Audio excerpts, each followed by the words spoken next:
She actually indicated that she loved it. Okay, she loved it until commercial break. In fact, I think she said it was sexy, didn't she? It was very sexy to be raped. Didn't she say that? So, sir, I just want to confirm, it's your testimony that E. Jean Carroll said that she loved being sexually assaulted by you? Well, based on her interview with Anderson Cooper, I believe that's what took place.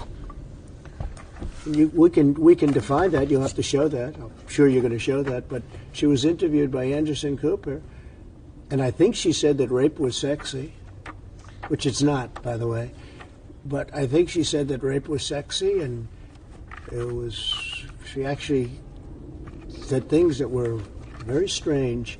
And then she was a different person when he said, we'll take a break right now. We're going to take a break right now. He didn't like what she was saying. He was very upset with and then she came back and she was a much different woman in the second half, so to speak. And so the question I'm asking you is, did she say in that interview that she loved being sexually assaulted by you? Well, she said something to that effect. I mean, you'll have to take a look at the interview yourself. I believe she said rape was sexy. Rape was sexy. Sex.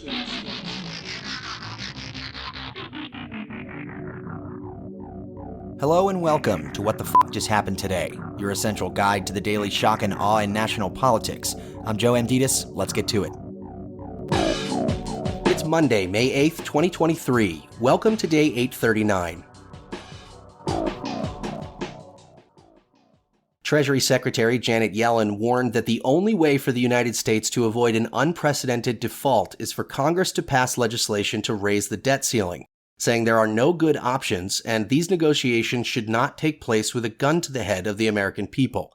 Yellen urged congressional Republicans to drop their demand that Biden cut spending in exchange for raising the debt limit, saying that failure to raise the debt ceiling will cause a steep economic downturn and economic calamity in the United States. The U.S. is projected to default on its debt as early as June 1st. Some legal experts contend that the White House can ignore Congress and invoke the 14th Amendment, which says the validity of the public debt authorized by law shall not be questioned. This would allow the U.S. to keep borrowing money past the limit, and it would allow it to issue more federal debt to keep the government funded. Yellen, however, said that invoking the 14th Amendment to get around the debt ceiling would risk a constitutional crisis. Biden and the Democrats, meanwhile, say Congress should simply increase the borrowing limit, which Republicans have refused unless it also includes cuts for future federal spending.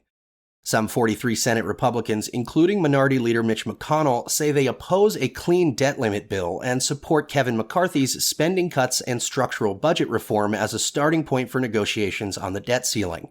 Democrats do not have the votes to overcome a Republican filibuster on legislation in the Senate. Moving on, the gunman who killed 8 people and injured 7 others in Texas was terminated by the Army 3 months after he enlisted for an unspecified mental health issue. Mauricio Garcia, who used an AR-15 style rifle in the attack and was shot dead by a police officer, joined the Army in 2008, but failed to complete his basic training. An Army official said Garcia was terminated due to designated physical or mental conditions, without offering further details. A social media profile that appears to belong to Garcia, however, was filled with neo-Nazi content, a smiley face with a Hitler mustache, and rants against Jews, women, and racial minorities.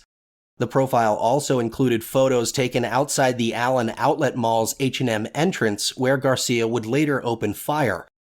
The photos were from April 16th and include a screenshot from Google Maps showing the mall's busiest hours. Garcia arrived at the mall wearing military-style body armor and a patch that said RWDS.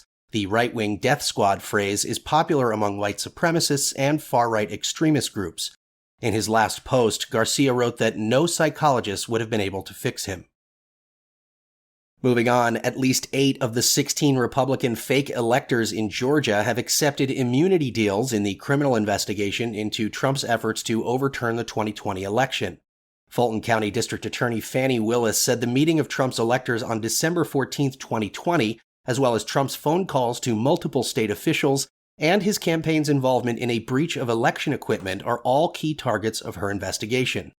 Willis secured 8 cooperation agreements after notifying the 16 fake electors that they were targets of her investigation.